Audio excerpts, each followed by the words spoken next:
So today I'm going to continue my Tesla coil videos by presenting my build of the HFSSTC, or high frequency solid state Tesla coil.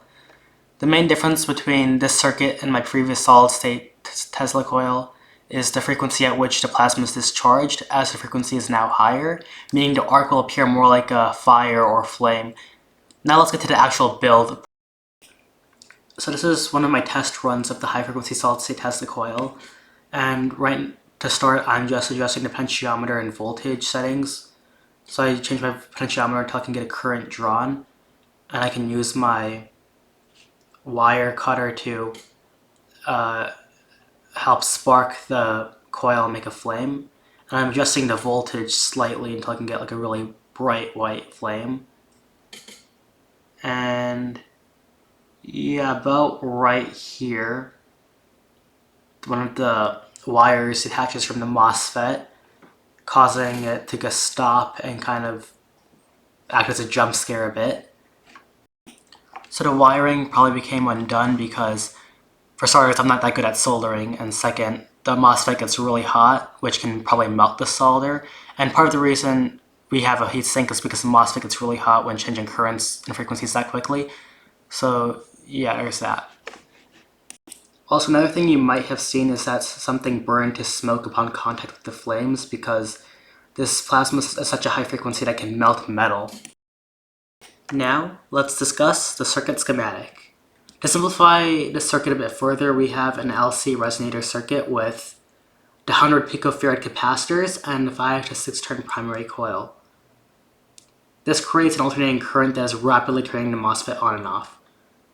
The rightmost inductor with 17 turns and the rightmost polarized capacitor work together to make an LC low-pass filter circuit to reduce any noise, ensuring the MOSFET's safety and reducing any interference to the desired resonant frequency between the primary and secondary coils.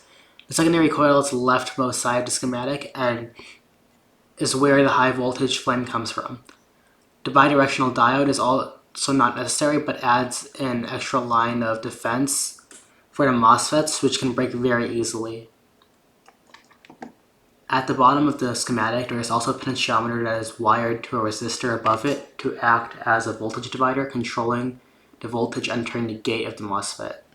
The parts list and schematic can also be found in the description. Now I'm going to show some clips of me testing the coils and also adjusting some parts of the circuit. Guys, I've made fire, or like a very high frequency flame. So this isn't exactly what we're aiming for, as this is still kind of at a low height of a flame and also kind of a low frequency still. So right here I adjust the primary coil and we can see some higher frequency arcs, but still no higher frequency like candle or flame. So, but it's kind of a step forward compared to the last one. And what I'm trying to do through this process is changing like the amount of turns and the density of the turns on the primary coil. And this changes the inductance of the coil, changing the resonant frequency, and also changes, I assume it also changes how better it transfers the EMF from one coil to the other coil.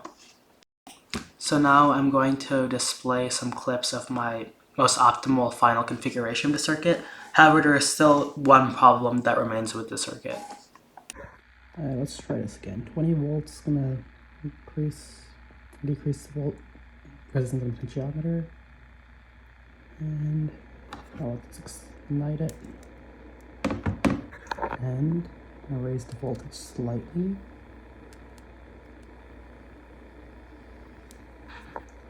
Okay, that's the max voltage.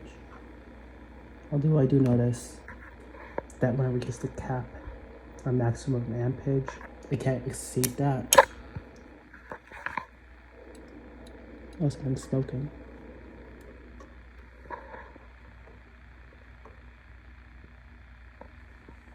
What is smoking right now?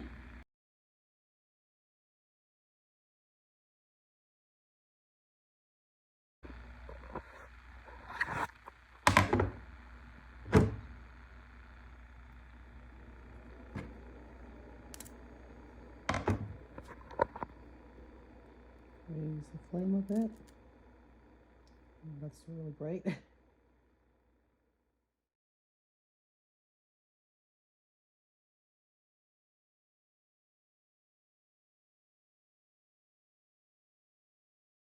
Oh, the current's going. So aside from the circuit coming up in smoke or the MOSFET being detached from one of the wires, one of the most prevalent problems in the circuit is the power supply. So when the voltage goes up, the amps draw also goes up, but there's a maximum voltage amperage of the power supply being 5 amps. And if it tries to draw more amps than that and it can't, the whole resonance and frequency, all that will kind of be disrupted. And if that gets disrupted, everything kind of goes down like a domino effect and just becomes worse and then kind of like destabilizes into no resonance. It like kind of just loses all momentum and just stops. And the flame kind of goes out. So that was one of the underlying problems, the power supply. And also, most YouTubers can get this flame a bit higher, like way higher than this, but they're putting like twice the amount of voltage in. The highest voltage just can reach is 31 volts as well. So there's that. And so what to take away from this video? So if you try to make this high frequency solid state Tesla coil at home, just remember that it's high voltage, so be safe. Use your right hand rule, left hand behind your back, right hand rule, and then also, yeah, if you want to make this at home, the schematic is in the description, and it has all the right values, like number of turns on coils. And so far, I kind of based my coils and tuning off of Plasma Channel and this other YouTube channel, and Teslandmere. Those are some good sources if you also want to try to build this high frequency Tesla coil. Yeah, I also based my initial schematic off of it, although I would say the primary coil is a bit, you might need to play around with the primary coil a bit because it's what I found is like 5.25 to 6 turns is what is optimal to produce the highest flame you can. And yeah, that was one of the main differences between my circuits and their circuits, I think. Yeah, I hope you enjoyed the video, and don't forget everything else is in the description if you need any resources.